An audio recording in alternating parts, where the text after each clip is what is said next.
Good morning students. Aravali Public School Kathumar की online कक्षा में एक बार फिर आप सभी का हार्दिक स्वागत है।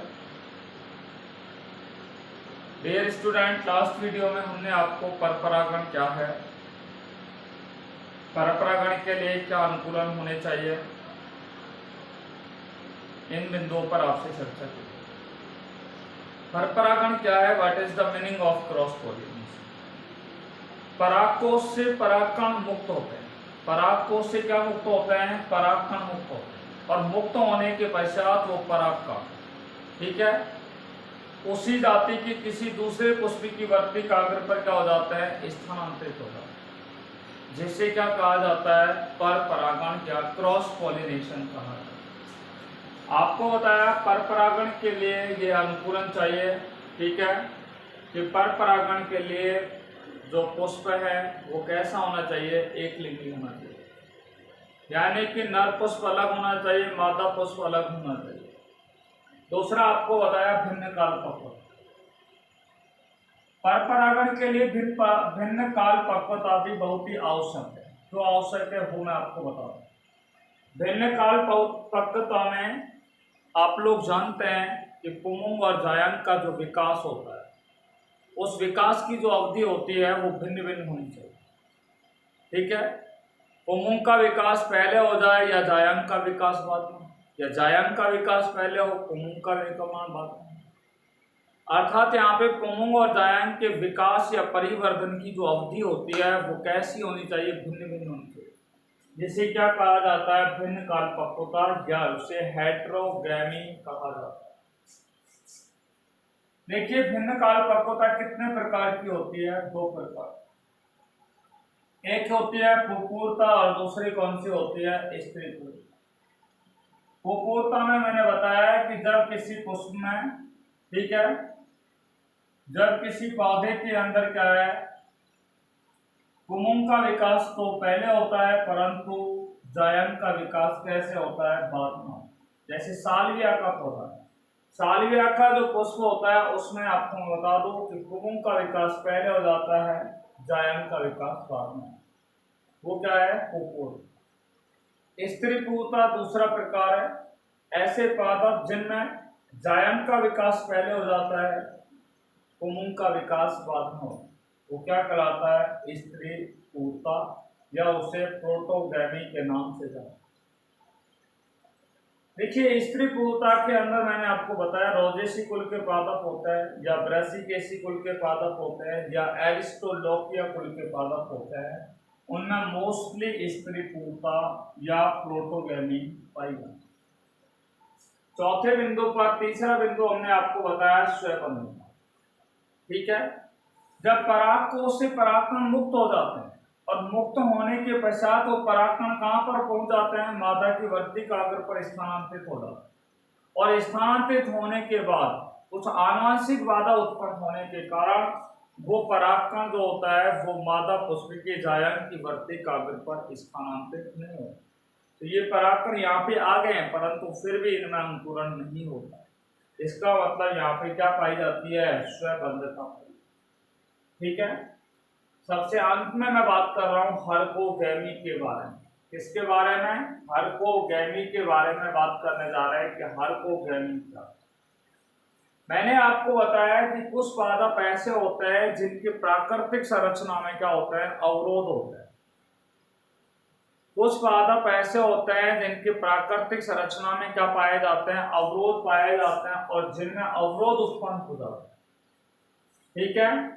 जिनमें क्या उत्पन्न हो जाता है? अवरोध उत्पन्न हो जाते हैं। तो उनके जो परागकण होते हैं, ठीक है, उन परागकणों का वर्तिक आग्र पर क्या नहीं होता है? अंकुरण नहीं होता। उसे क्या कहा जाता है? उसे क्या कहा जाता है? हर्कोगैमी कहा जाता है। उसे क्या कहा जाता है? हर्कोगैमी उसे क्या है? कहा जाता है। Is it clear? देखिए, जैसे मैं आपको एक उदाहरण दे रहा हूं, ठीक है। जैसे मैं आपको बता दूं, कैरियोफिल्लस पादप होते हैं। कैरियोफिल्लस पादप होते हैं, उनमें वर्तिका की लंबाई तो अधिक होती है, किसकी लंबाई अधिक होती है? वर्तिका की तो लंबाई अधिक होती है, परंतु उनके अंदर कैरियोफिलस कुल के पादपों में वर्तिका की लंबाई अधिक होती है, परंतु उनमें जो परागकोश होता है या उनका जो पुंकेसर होता है उसकी लंबाई कैसी होती है? कम। इसलिए वहां पर परागकण बनने के बाद वो कहां पर नहीं पहुंच पाते हैं? वर्तिकाग्र पर स्थानांतरित नहीं हो पाते। जैसे एक एग्जांपल और मैं आपको बता रहा हूं, गिलोरी ओसा आपने नाम सुना होगा। क्या है? गिलोरी ओसा आपने नाम सुना होगा। तो गिलोरी ओसा जो पादप होता है उनके अंदर गिलोरी ओसा जो पादप होते हैं उनमें क्या है कि जब पराग कणों का स्फुटन होता है तो पराग कणों का स्फुटन इस प्रकार से होता है कि उनके पराग कण जायांग पे पहुंचते हैं और वो बहुत ही उनसे क्या है दूर पड़ता है, यानी कि जायांग पर परागकण पहुंच नहीं पाते, बल्कि उनसे क्या है बहुत दूरी पर जाकर के गिरता है। इसलिए वहां पर क्या है, क्या पाई जाती है? फाल्कोगैमी पाई, अर्थात उनकी प्राकृतिक संरचना में क्या पाया जाता है? अवरोध पाया जाता है।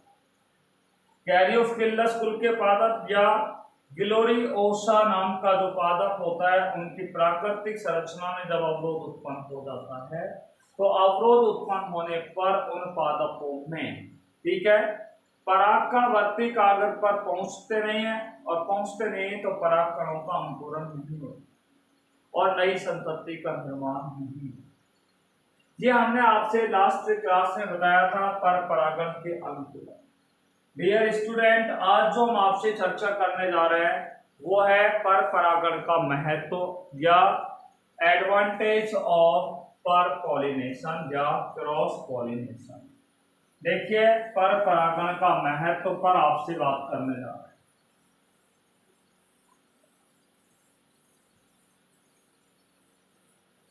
देखिए, आज का हमारा टॉपिक है significance of cross pollination. Significance of cross pollination, significance of cross pollination, या हम बोल सकते हैं advantage of cross pollination. Cross pollination के क्या है महत्व या उनके क्या लाभ हो। आपको मैं बता दूं पर परागण से, ठीक है, पर परागण से क्या है आनुवांशिक विभिन्नताएं क्या होती हैं? उत्पन्न होती है, ठीक है। क्रॉस पॉलिनेशन से क्या उत्पन्न होती है? आनुवांशिक विभिन्नताएं उत्पन्न होती है। पहली बात है कि पर परागण की क्रिया द्वारा जो प्राप्त संततियां होती हैं उन संततियों में क्या उत्पन्न होती है? आनुवांशिक विभिन्नताएं उत्पन्न होती है। Genetical variations are developed by the cross pollination. तो आनुवांशिक विभिन्नताएं जो उत्पन्न होती है वो किसके द्वारा उत्पन्न होती है? आनुवांशिक जो विभिन्नताएं उत्पन्न होती है वो पर परागण के द्वारा क्या होती है? उत्पन्न होती है, ठीक है। देखिए, पर परागण की क्रिया द्वारा, ठीक है, जो नई संतति प्राप्त होती है उस नई संतति में रोग प्रतिरोधक क्षमता कैसी पाई जाती है? अधिक पाई जाती है, ठीक है। तो पर परागण से प्राप्त जो संततियां होती हैं उनमें रोग प्रतिरोधकता की क्षमता कैसी होती है? रोग प्रतिरोधक क्षमता कैसी होती है? अधिक होती है। कौन सी क्षमता अधिक होती है? उनमें रोग प्रतिरोधकता की क्षमता क्या पाई जाती है? अधिक पाई जाती है, ठीक है। देखिए, पर परागण की क्रिया द्वारा नई संतति का क्या होता है? निर्माण होता है। तो पर परागण की क्रिया द्वारा कौन सी संतति का निर्माण होता है? नई संतति का क्या होता है? निर्माण होता है। नई संतति का क्या होता है? निर्माण होता है। किसके द्वारा होता है? पर परागण की क्रिया द्वारा, ठीक है। तो हमने पहला तो आपको बताया विभिन्नताएं उत्पन्न होती है, ठीक है। पर परागण की क्रिया से प्राप्त जो संततियां होती हैं आनुवंशिक विभिन्नताएं उत्पन्न होती हैं, उनमें रोग प्रतिरोधक क्षमता अधिक होती है। नई संततियों का क्या होता है? निर्माण होता है, ठीक है। देखिए, अगला हम बात कर रहे हैं इनमें जो खराब लक्षण होता है, ठीक है, यानी कि यूजलेस करैक्टर वाले होते हैं। तो पर परागण की क्रिया द्वारा खराब लक्षण वाले या खराब लक्षणों को आसानी से क्या किया जा सकता है, बाहर निकाला जा सकता है। तो खराब लक्षणों को हम क्या कर सकते हैं, यूजलेस जो करैक्टर्स होते हैं, कौन से यूजलेस जो करैक्टर होते हैं, खराब लक्षणों को आसानी से क्या किया जा सकता है, बाहर निकाला जा सकता है। खराब लक्षणों को आसानी से क्या किया जा सकता है, बाहर निकाला जा सकता है। ठीक है, तो खराब लक्षणों को क्या किया जा सकता है, आसानी से बाहर निकाला जा सकता है। देखिए पर परागण की क्रिया द्वारा, ठीक है, जो हमें उपज प्राप्त होती है, जो फसल प्राप्त होती है, वो औसत से क्या प्राप्त होती है, अधिक होती है। तो पर परागण की क्रिया द्वारा जो फसल प्राप्त होती है वो औसत से क्या होती है, अधिक होती है। जो उपज हमें प्राप्त होती है पर परागण की क्रिया द्वारा, वो औसत से भी हमें क्या प्राप्त होती है, अधिक मात्रा में क्या होती है, प्राप्त। देखिए हम बता दें, क्रॉस पॉलिनेशन की क्रिया द्वारा अनेक एलीलों का क्या होता है, निर्माण होता है। So many alleles is formed by the cross pollination. Cross pollination के द्वारा अनेक एलीलों का क्या होता है, निर्माण।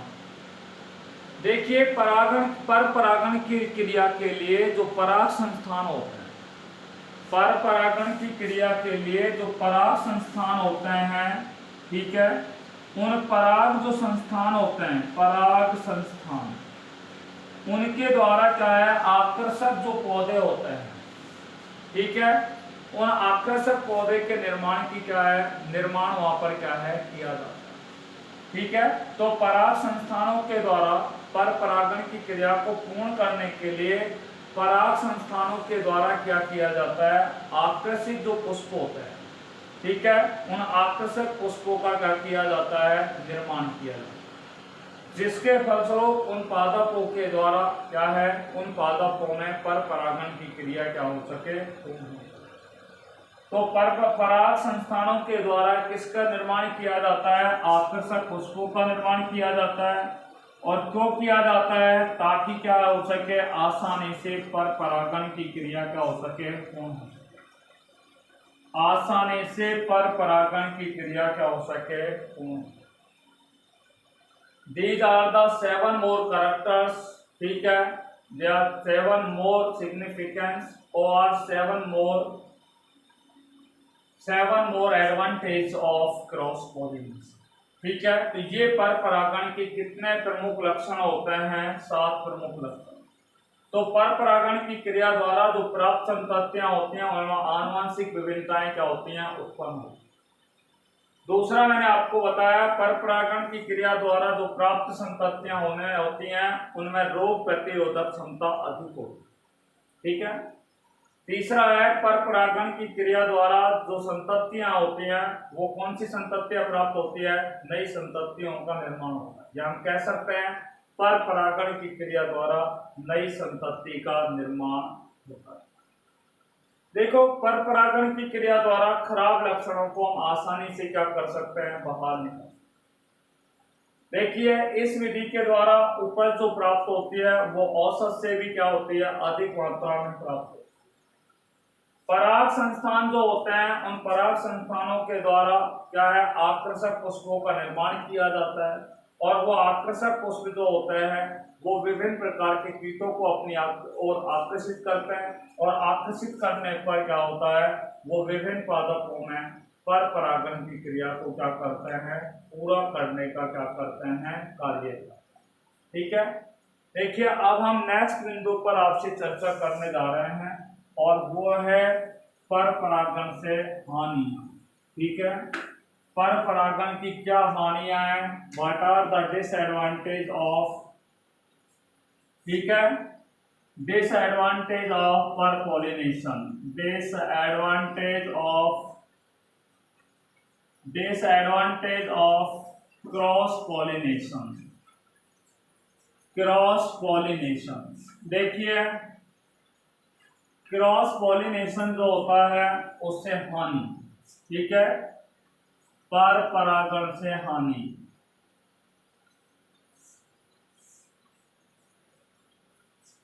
तो हम बात कर रहे हैं पर परागण से कौन कौन से प्रकार की हानियां होती हैं, कौन कौन से लॉसेस होते हैं, उन बिंदुओं पर हम आपसे क्या कर रहे हैं, बात कर रहे हैं।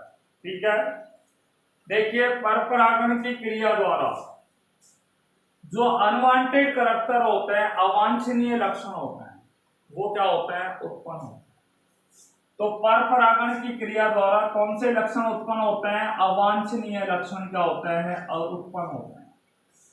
तो पर परागण की क्रिया द्वारा नई संतति में कौन से लक्षण उत्पन्न होते हैं, अवांछनीय लक्षण उत्पन्न होते हैं। अनवांटेड कैरेक्टर्स आर ओरिजिनेटेड और डेवलप्ड। ठीक है, तो अवांछनीय लक्षण क्या होते हैं, उत्पन्न होते हैं। किसके द्वारा होता है, पर परागण की क्रिया द्वारा अवांछनीय लक्षण क्या हो जाते हैं, उत्पन्न होते हैं। दूसरी बात है पर परागण की क्रिया द्वारा, ठीक है, पर परागण की क्रिया के दौरान पराग कणों की जो बर्बादी होती है वो बहुत अधिक मात्रा में होती है, यानी कि पराग कण जो होते हैं वो वेस्ट हो जाते हैं। तो पराग यानी कि पर परागण में जो पराग कण होते हैं उन वो कैसे होते हैं, उनकी बर्बादी कैसी होती है, उनका वेस्ट बर्बादी जो होती है वो कैसी होती है, अधिक होती है। ठीक है, देखिए पर परागण की क्रिया के दौरान पराग कणों की बर्बादी कैसी होती है, अधिक होती है।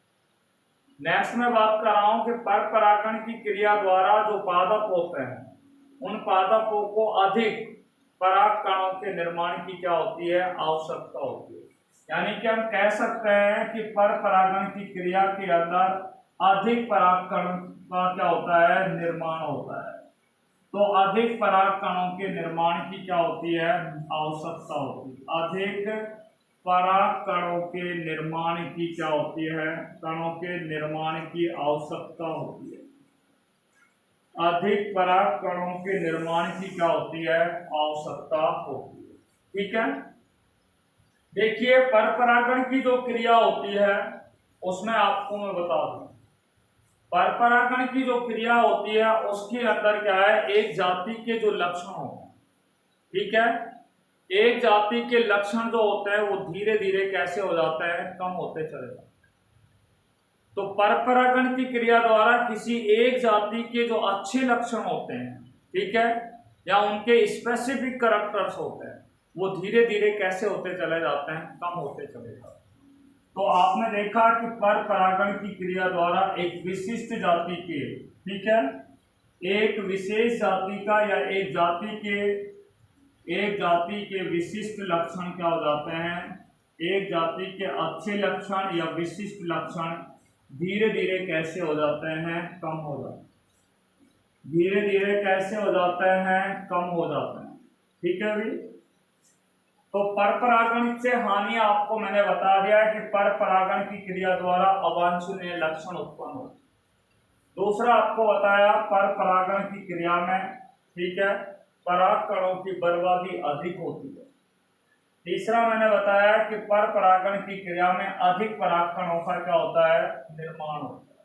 ठीक है, अधिक पराग कणों के निर्माण की क्या होती है, आवश्यकता होती है। Necessity to form the more pollen grains in cross pollination, यानी कि पर परागण की क्रिया में बहुत अधिक पराग कणों के निर्माण की हमें क्या होती है, बहुत ज्यादा रिक्वायरमेंट होती है, आवश्यकता होती है।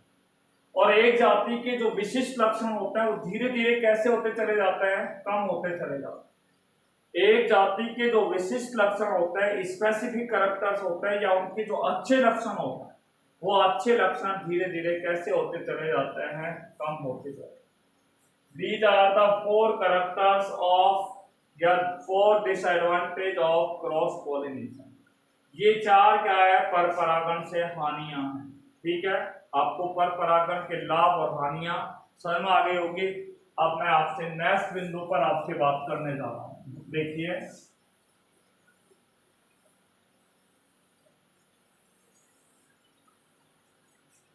हाँ भाई, यस, तो अब हम बात कर रहे हैं पर परागण की विधियां, मेथड्स ऑफ क्रॉस पॉलिनेशन।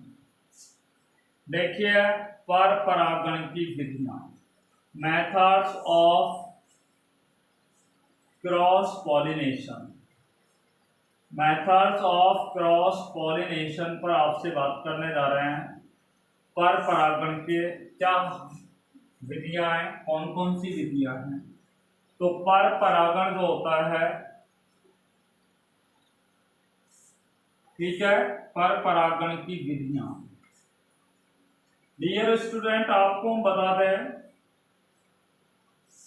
कि पर परागण के लिए मुख्य रूप से दो कारक जो होते हैं, ठीक है, उन दो कारकों के माध्यम से पर परागण की क्रिया क्या होती है, पूर्ण होती है।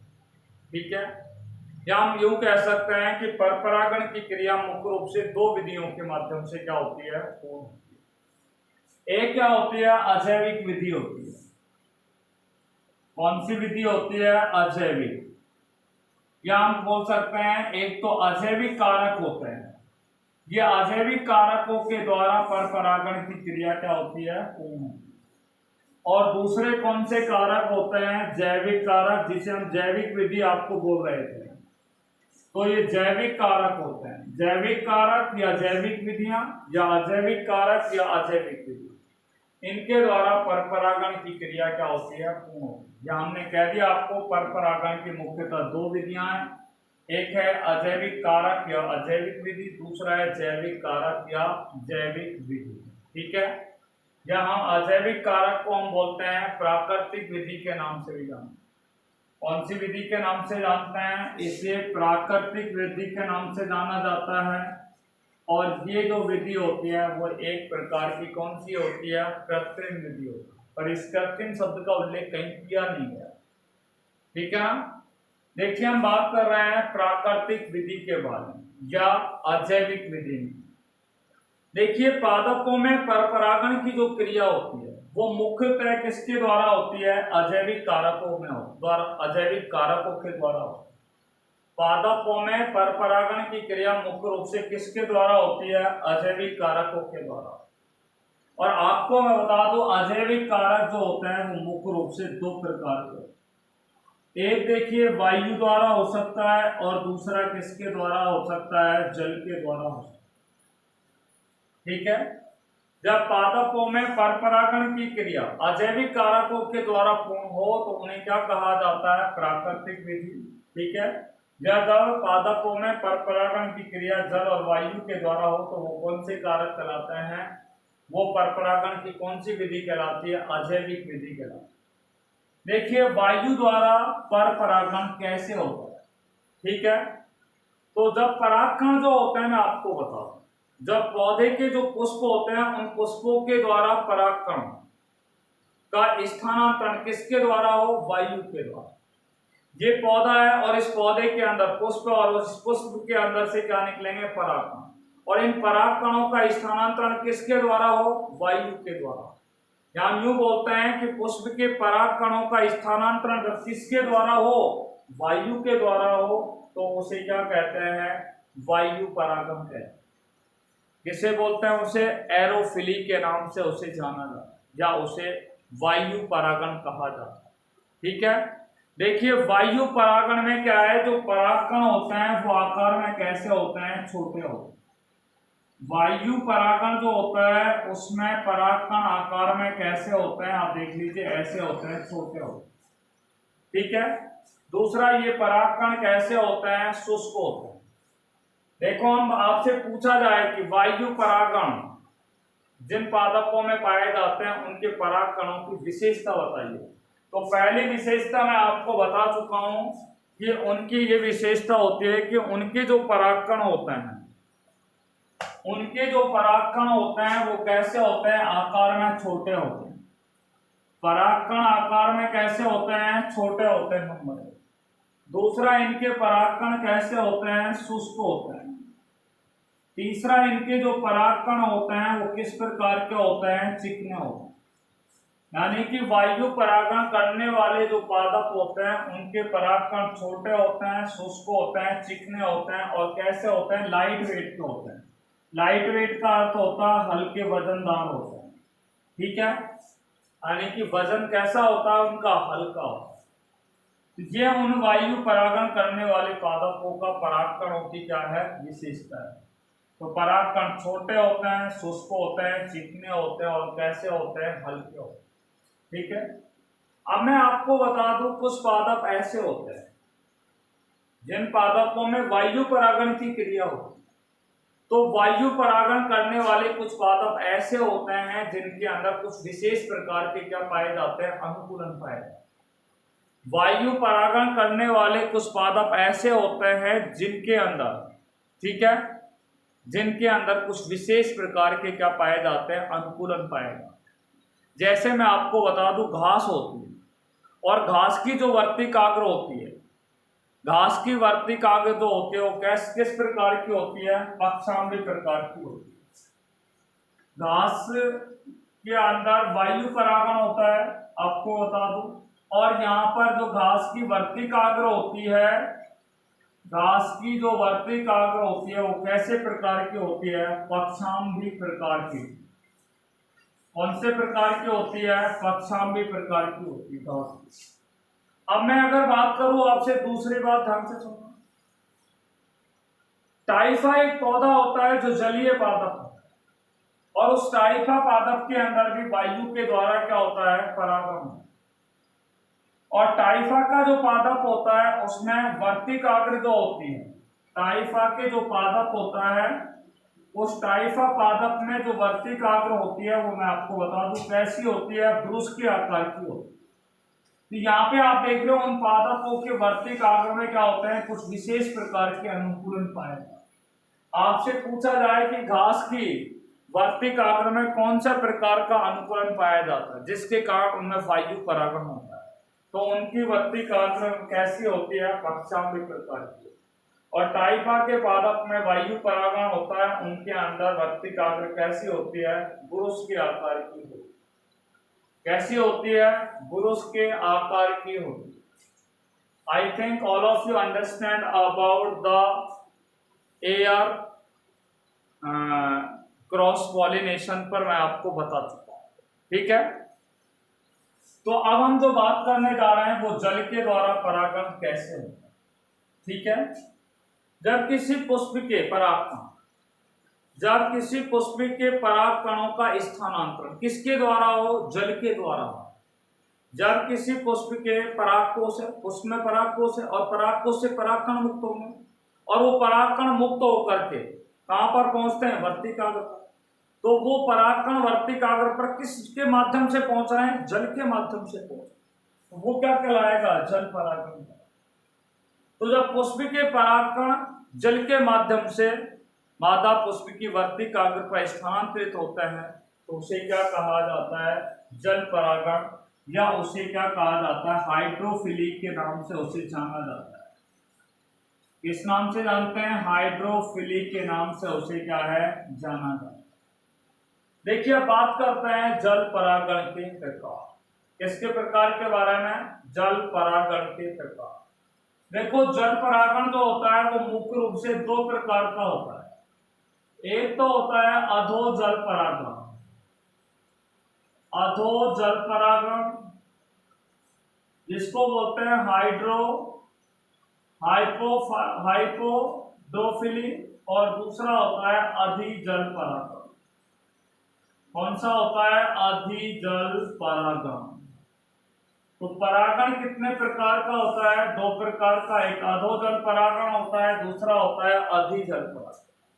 अधो का अर्थ होता है नीचे, अर्थात कुछ पादप ऐसे होते हैं जो कैसे होते हैं, जल निमग्न होते हैं, अर्थात वे पौधे जिनमें परागण की क्रिया जल के अंदर पूर्ण होती है, अर्थात वे पौधे जिनमें परागण की क्रिया कहां पे होती है, जल के अंदर होती है। जैसे सिरेटोफिल्लम है, नाजास का पौधा है, जोस्टर का पादप है, ये सारे पादप ऐसे होते हैं जो जल निमग्न होते हैं। और इन जल निमग्न पादपों में परपरागण की क्रिया जो होती है वो जल के अंदर होती है, क्योंकि जल के अंदर ही वो अपने परागकणों को क्या कर देते हैं, छोड़ देते हैं, और वो परागकण जल के माध्यम से ही मादा पुष्प की वर्तिकाग्रता क्या है, पहुंच जाते हैं, और पहुंचने के पश्चात वहां पर परागण की क्रिया क्या हो जाती है, पूर्ण हो जाती है। देखिए अधि जल परागण पे अगर हम बात करें, ठीक है, किसके बारे में बात करें, अधि जल परागण के बारे में बात करें। देखिए तो अधिजल परागण क्या? अधि का अर्थ होता है ऊपर, जल का मतलब जल, परागण का मतलब होता है पराग। अर्थात जब परागण की क्रिया कहां पर होती है? जल की ऊपरी सतह पर होती है। कुछ पादप ऐसे होते हैं जिनके पुष्प पानी की ऊपरी सतह पर पाए जाते हैं, और वो ऊपरी सतह पर क्या करते हैं? कुछ पादप ऐसे होते हैं जिनके अंदर पुष्प जो होते हैं वो पानी की कहां पर पाए जाते हैं? ऊपरी सतह पर पाए जाते हैं, और ऊपरी सतह पर वो पानी की ऊपरी सतह पर पराग कणों को क्या कर देते हैं? छोड़ देते हैं, और छोड़ने के पश्चात वो पानी के बहाव के साथ वो मादा पुष्प की वर्ती कागज तक वो परागकण पहुंच जाते हैं। इस प्रकार के परागण को क्या कहते हैं? अधिजल परागण। अर्थात ऐसा परागण, ठीक है, कैसा परागण? ऐसा परागण जिसमें, ठीक है, परागण की क्रिया कहां होती है? जल की ऊपरी सतह पर होती है, उसे क्या कहते हैं? अधिजल परागण कहते हैं। जैसे मैं आपको बता दूं, कुछ पादप ऐसे होते हैं, ठीक है, जैसे पोटेमोजिटोन, वैलिसिनेरिया का पौधा होता है। देखो हाइड्रिला का पौधा है वो जल निमग्न है, तो वो अधि यानी कि वो तो आएगा अधोजल परागण। पर पोटेमोजिटोन होता है, वैलिसिनेरिया का जो पादप होता है, ठीक है, ये क्या है? पानी की ऊपरी सतह पर पाए जाते हैं, परंतु इनमें जो परागण होता है वो क्या है? दूसरे प्रकार का होता है। निम्फिया का पौधा भी जलीय पादप है, परंतु उनमें परागण की क्रिया किसके द्वारा होती है? कीटों के द्वारा होती है, ठीक है। तो डियर स्टूडेंट, अभी तक हमने आपको देखिए परागण की दो विधियों पर आपसे क्या की है? चर्चा की। परागण की कितनी विधियों पर आपसे चर्चा की है? दो विधियों पर हम अब तक आपसे क्या कर चुके हैं? बातचीत कर चुके हैं, ठीक है। तो अब आप देखिए बाकी जो शेष विधियां हैं, यानी कि जैविक कारकों में जो हम पढ़ेंगे, कीटों के द्वारा होता है, ठीक है, पक्षियों के द्वारा होता है, चमगादड़ के द्वारा होता है। इन सभी बिंदुओं पर हम जो चर्चा करेंगे वो अगली क्लास में करेंगे, नेक्स्ट वीडियो में करेंगे। Till then dear student, take care, bye corona, be safe, be happy, thanks very much.